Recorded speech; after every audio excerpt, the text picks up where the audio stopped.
Happy Halloween, everybody, and welcome to another Real Freaks movie reviews. So as much as I love horror films, I wasn't always exactly a fan. In fact, it wasn't until my later teenage years that I came to love horror films with a little-known movie by the name of Aliens, which, yes, I understand is a little bit more on the sci-fi action genre. But for all intents and purposes, it was classified in the subgenre of horror.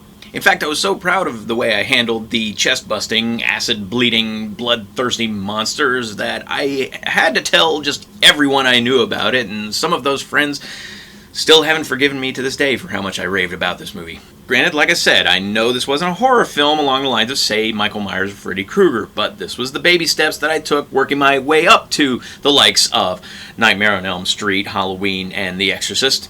I've seen The Exorcist about 167 times, and it keeps getting funnier every single time I see it. So what was it that traumatized me from this genre? Well, that was this little-known 1987 horror film called The Gate. The Gate. Pray, it's not too late. Which was the feature film debut of an actor named Stephen Dorff, who later became known as the villain Deacon Frost from the original Blade, starring Wesley Snipes. Now, if you have any desire to watch this movie for yourself, stop right here, go watch it, come back to the review later, because from this point on, I'm basically going to be discussing the film with spoilers, so... Alright, moving on. So what was it about this movie that scared me so bad? Well, first off, I was 8, okay? And this was some pretty creepy shit for an 8-year-old. You're talking a movie about a boy who finds a hole in his backyard that basically turns out to be a portal to hell.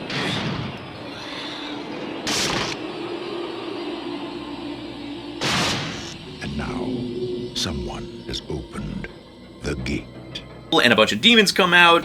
You got demons. You guys are serious about that demon stuff? They kill his sister, they kill his best friend, and they kill his dog. Seriously, they kill the dog.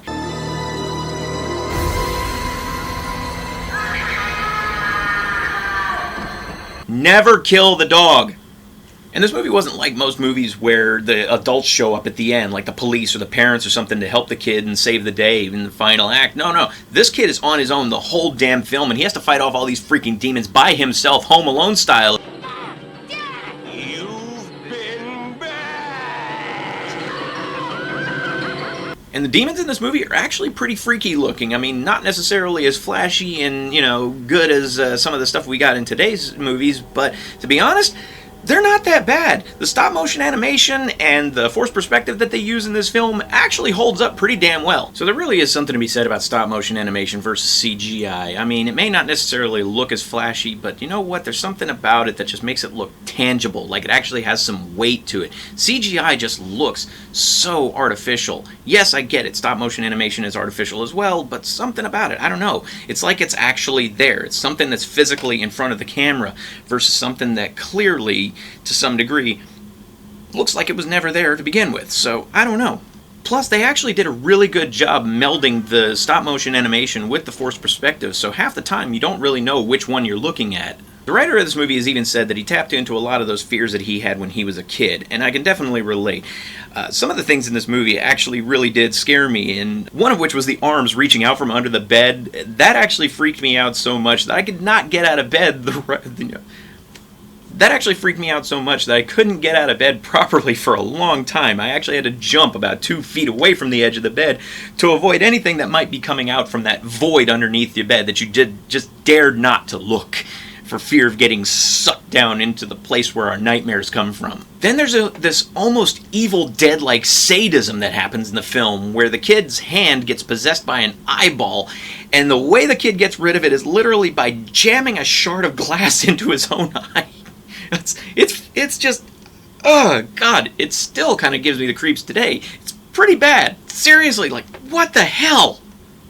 In the end, it took me talking to a friend of mine about these fears and the nightmares that I was having and how much this movie just traumatized me. And the kid actually knew the movie. He had actually seen this film, and to him it was hilarious. And he basically just had to put it into perspective with me as to how goofy and silly the movie was. Basically, through the power of laughter, I was able to actually get over it and move past it, and eventually I was fine. So, like I said, granted this movie has some creepy elements to it, but it also has a lot of really goofy parts too. This really is one of those movies where you can sit and watch and be creeped out and at the same time laugh at how absolutely batshit insane it gets at times. It's definitely not a great movie by any means, especially the way that the characters think that they close the portal and everything's all fine and dandy and everything's all over with, but then it turns out it's not, which is no surprise to us, the audience, and I don't know why the makers of this film actually thought they were going to fool us, considering we still had an hour of movie left, so I don't know. Yeah, so that gets a little bit annoying at times. And then when it's all over with, it ends on this almost disgustingly bright, cheerful ending, happy-go-lucky, where they come out and it's all over with, and the best friend is back to life, and the sister is back to life, and even the dog comes back to life. So in a sense, they did redeem themselves after doing that horrible, thing of killing the dog in the end, but still, no cliched horror movie twist ending, no, we gotcha, you thought it was all over with, but no, I mean, I guess they figured since they already did that about 3 times before throughout the film, they didn't need to do another twist ending in the end of the film itself, so I guess they were smart enough to understand that. So if you didn't skip this review like I told you to do earlier, and you still haven't seen this movie, definitely go check it out. I highly recommend it. It is a really good movie. If you have seen it before, go back and watch it again. It's a good time. It's actually a really entertaining movie. I watched it again recently myself, and to be honest, I had fun with it. I laughed, I got creeped out, especially when all those childhood memories came flooding back. But yeah, still, it's a fun movie. Not a great film, but an entertaining one at least, and definitely a big recommendation for any Halloween. If you like this video, hit the like button, let me know what you thought in the comments, let me know if you've seen this movie and what you thought of it. Also, please consider subscribing, I got a lot more content coming up. Thank you so much for watching, y'all have a great week, happy Halloween!